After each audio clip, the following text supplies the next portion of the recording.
Hello student, start करते हैं sample paper 2024-25 question number 11 class 12th maths for the linear programming problem LPP the objective function is z is equal to 4x plus 3y and the feasible region determined by a set of constraints is shown in the graph.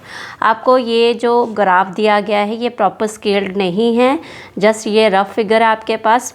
ठीक है, आपके पास ये points दिए गए हैं, feasible region है PQR और O के बीच में, ये फिजिबल रीजन दिया गया है आपको। Which of the following statement is true, आपको ये बताना है कौन सी स्टेटमेंट जो है ट्रू है। Maximum value of Z is at R, maximum value of Z is at Q, value of Z is less than the value of P, value of Z at point Q is less than the value of R। ठीक है, तो सबसे पहले हम values जो हैं इसकी function की हम निकाल के देख लेते हैं। ठीक है, चलिए, तो हमारे पास जो पॉइंट्स दिए गए हैं ये हमारे पास लेते हैं हम इसको कॉर्नर पॉइंट।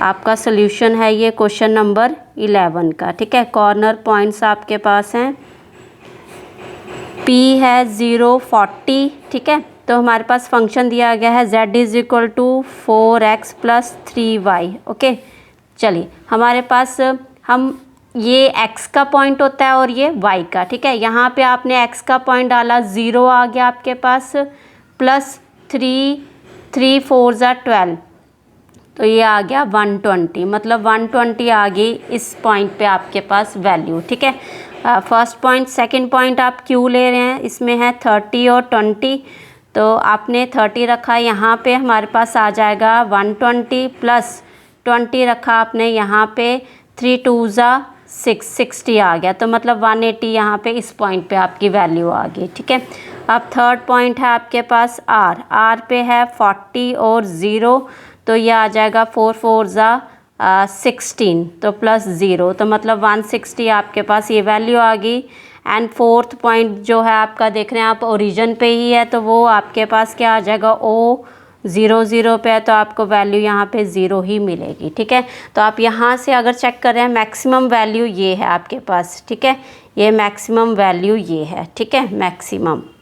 ओके बेटा, अब आप क्वेश्चन चेक कर रहे हैं यहाँ पे, maximum value of Z is at point 40, तो आपके पास 40 पे वैल्यू जो आई है वो क्या है, 40 और 0 पे 160 आई है आपके पास। ठीक है, तो 160 वैल्यू जो आई है हमारी मैक्सिमम नहीं है, क्योंकि हमारे पास Q पे 180 आ रही है। ठीक है, तो maximum value of Z is at Q, तो आपके पास ये राइट ऑप्शन है। ठीक है, ये वाला आपके पास क्या हुआ, ये ऑप्शन आपका ट्रू हुआ। ठीक है बेटा, अब नेक्स्ट है value of Z at R is equal to this, 40 पे आपके पास वैल्यू जो है वो लेस देन है, 40 नीचे है, तो 40 पे आपकी 160 आई है, 40 पे आपकी 120 है, तो इट मीन्स ये रॉन्ग ऑप्शन है आपके पास। ठीक है, और थर्ड ऑप्शन है the value of Z at Q, आपके पास 180 है, वो बोला गया है is less than point this, तो ये फॉल्स है। ठीक है, मतलब हमारा जो B ऑप्शन है इसका वो क्या आया, करेक्ट आंसर आया। ठीक है, चलिए अब कर रहे हैं हम क्वेश्चन नंबर 12। क्वेश्चन नंबर 12 में बेटा इंटीग्रेशन का क्वेश्चन है आपके पास, तो integration dx upon x cube bracket 1 plus x की power 4 bracket close 1/2 equals what, तो कौन सा ऑप्शन इसके लिए करेक्ट है। तो फर्स्ट ऑफ ऑल आप ये देख रहे हैं 1/2 को आप राइट कर सकते हैं। ठीक है, हम क्वेश्चन यहाँ पे राइट कर लेते हैं। हमारा सोल्यूशन चल रहा है ये 12 वाला, इंटीग्रेशन दिया गया है dx अपॉन में एक्स क्यूब 1 प्लस x की पावर 4 1/2। ठीक है, अब बेटा इसी को अगर हम देखें तो 1/2 को हम किस फॉर्म में लिख सकते हैं, ये क्या होता है, स्क्वायर रूट होता है, dx एक्स क्यूब, इसको स्क्वायर रूट ले लिया आपने, ये आ गया आपके पास। ठीक है, स्क्वायर रूट की फॉर्म में। अब आप इसको सिंप्लीफाई करेंगे। आप देख रहे हैं यहाँ पे अगर हम इसमें से किसी का भी डेरिवेटिव चेक करें तो हमारे पास ये किसी का भी डेरिवेटिव नहीं चला। एक्स क्यूब को अगर हम लेट करते हैं टी तो हमारे पास अंदर ये फॉर्म नहीं बनेगी। जब अंदर ये वाली फॉर्म अगर लेट कर रहे हैं तो हमारे पास ये एक्स क्यूब नहीं आ रहा डेरिवेटिव इसका, ठीक है। अब आप इसको सिंप्लीफाई करेंगे, आप मल्टीप्लाई कर रहे हैं एक्स स्क्वायर से और x2 से ही डिवाइड करेंगे, ठीक है। तो हमारे पास ये क्वेश्चन आ जाएगा dx अपॉन में x जो क्यू स्क्वायर है तो ये form base same power equal हो जाएगी। अंदर हमारे पास ये जो चीज़ है अगर ये हमारे पास स्क्वायर रूट होता है बेटा तो अंदर से कोई भी चीज़ अगर बाहर आती है, ये 4 है पावर, तो बाहर आएगी वो किस फॉर्म में आएगी, स्क्वायर के 1/x², ठीक है। तो अंदर लेके जाएंगे तो ये फॉर्म बन जाएगी, ठीक है। 1 + x⁴ x⁴ आ गया इनसाइड, ठीक है।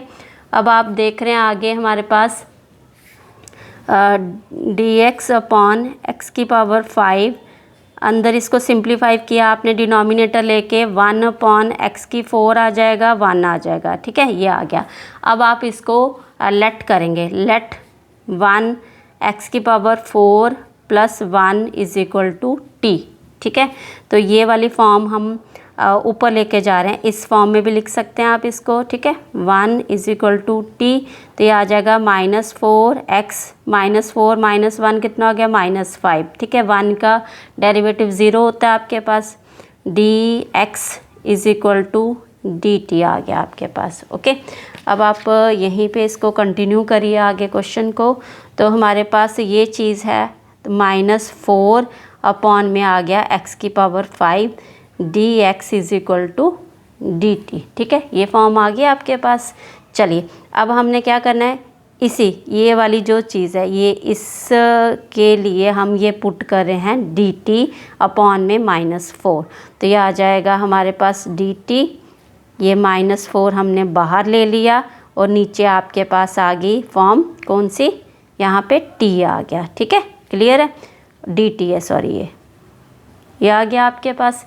चलिए अब आप क्या करेंगे, इसके इंटीग्रेशन करेंगे 4, इसी की इंटीग्रेशन हमारे लिए क्या हो जाएगा, यहाँ पे चल जाएगा t 1/2 है, ये ऊपर जाके क्या हो जाएगा -1/2, ठीक है। तो यहाँ पे हम क्या करते हैं +1 -1/2 +1 और कांस्टेंट भी आता है साथ में, ठीक है। -1/4 इसको सॉल्व किया आपके पास अगेन क्या आएगा t⁴ 1/2, ठीक है, t⁴ 1/2, नीचे भी 1/2 आ जाएगा प्लस c, क्लियर है। चलिए अब हमारे पास यहाँ पे आ जाएगा -1/4 चल रहा है।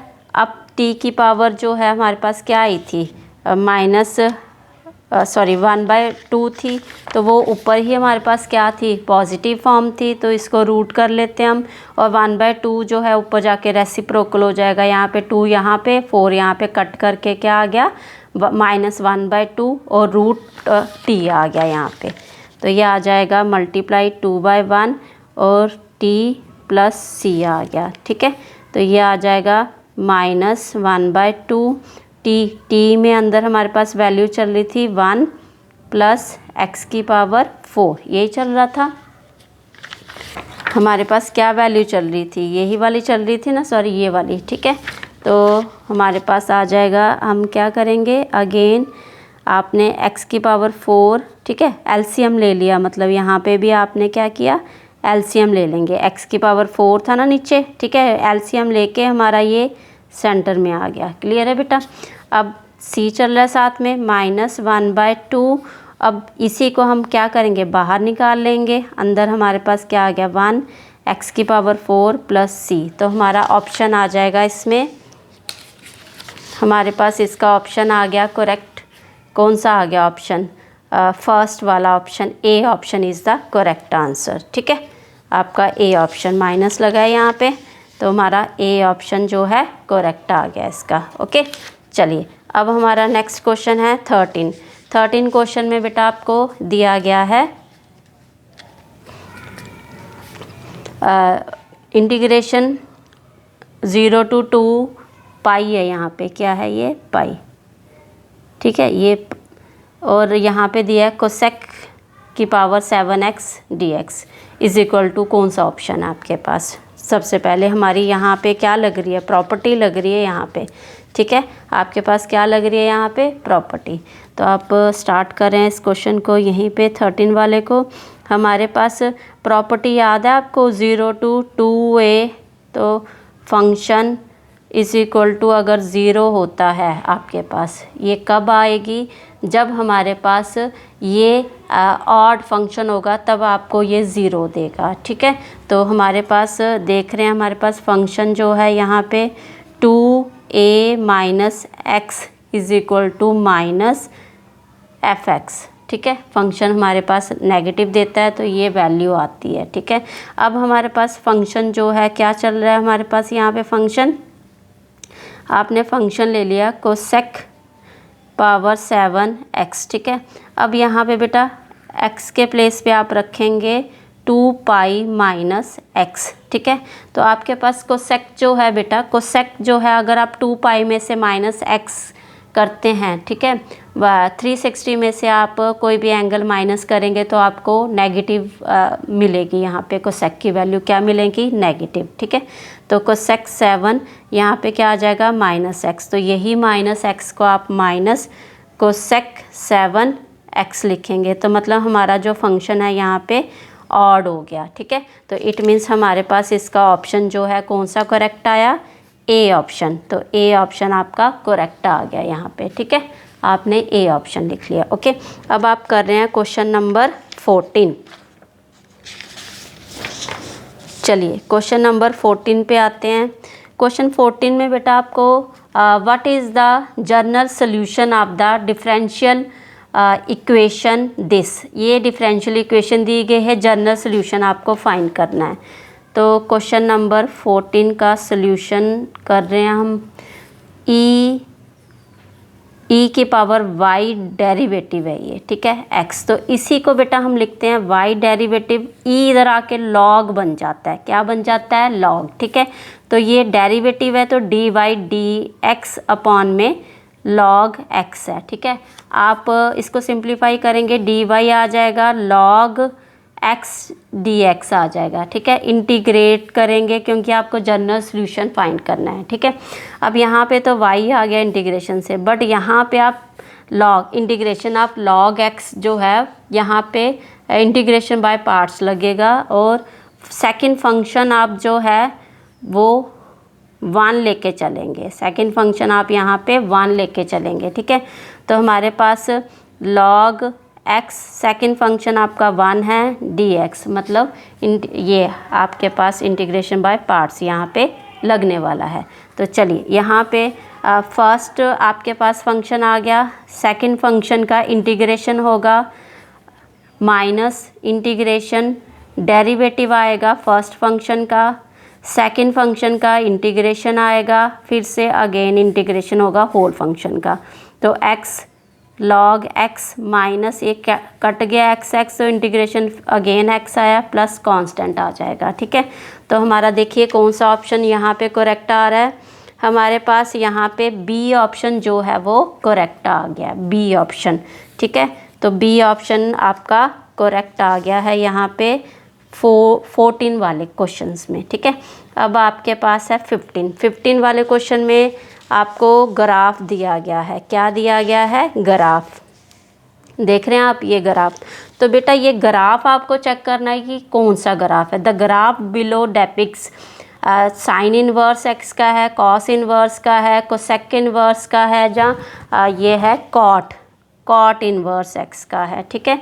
तो बेटा साइन अगर हम चेक करें यहाँ पे 1, तो साइन जो है हमारे पास 0 पे क्या होता है, 0 होता है ना साइन 0 पे, तो ठीक है। तो बट यहाँ पे 1 दिया गया है, अगर हम चेक करें 0 पे हमारे पास 1 आ रही है ये वैल्यू, तो वैल्यू किसकी है, ये कॉस इनवर्स एक्स की है, ठीक है। कॉस हमारे पास 0 पे 1 होता है, कॉस हमारे पास अगर हम देखें, ठीक है, कॉस की है, ये किसका ग्राफ है, कॉस का।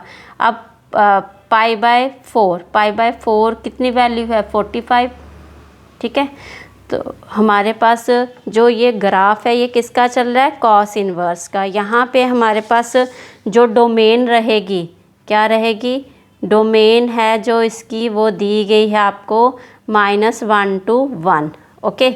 और जो रेंज आएगी इसकी वो क्या आएगी, 0 to π, मतलब इन ग्रेटर देन और इक्वल टू -1 और लेस देन और इक्वल टू 1, ग्रेटर देन और इक्वल टू 0 और ग्रेटर देन और इक्वल टू लेस देन और इक्वल टू π। ये आपके पास क्या रहा, इनकी रेंज रही। तो किसका है ग्राफ, ये y = cos इनवर्स x का है ये, ठीक है। क्लियर है बेटा। चलिए, तो होप आपको ये क्वेश्चंस क्लियर हो गए होंगे। Thank you.